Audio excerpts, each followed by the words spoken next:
राज्यात आज चौथ्या टप्प्यात 96 लोकसभा मतदारसंघात मतदान सुरू आहे। यामध्ये महाराष्ट्रातील 11 मतदारसंघांचा समावेश असून पुण्यात शिरूर लोकसभा मतदारसंघात बोगस मतदानाचा धक्कादायक प्रकार समोर आला आहे।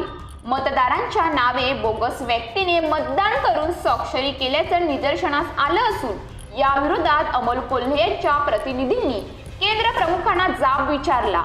यावर मिळालेली माहिती अशी की शिरूर लोकसभा मतदारसंघातील राजगुरुनगर शहरात बोगस मतदान होत असल्याचा गंभीर प्रकार समोर आला। मतदारांच्या नावाने बोगस व्यक्तीने मतदान करून स्वाक्षरी केली। प्रत्यक्षात मतदान करण्यासाठी गेलेल्या मतदाराने बोगस मतदान होत असल्याचा प्रकार उघड केला।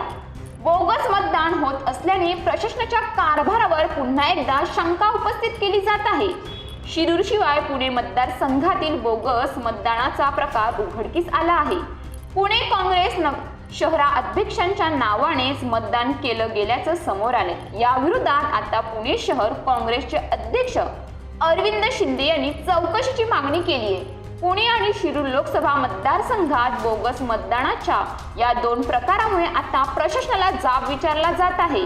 तसेच कोथरूड परिसरात असलेल्या मतदान केंद्रांवर एक तरुणी मतदानाचा हक्क बजावण्यासाठी गेली होती। ही तरुणी पहिल्यांदाच लोकशाहीचा हक्क बजावणार होती, मात्र तिच्या नावावर आधी दुसऱ्या व्यक्तीने मतदान केलं होतं, त्यामुळे तरुणीला मतदानापासून वंचित राहावं लागलं।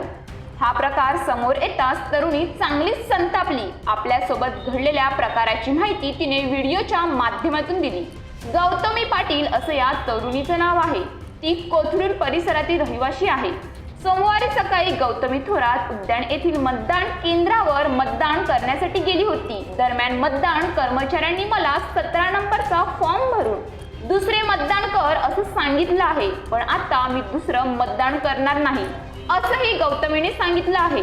आपल्या नावावर कुणीतरी दुसराच व्यक्ती मतदान करतो हे लोकशाहीसाठी घातक आहे असंही गौतमीने म्हटलं आहे।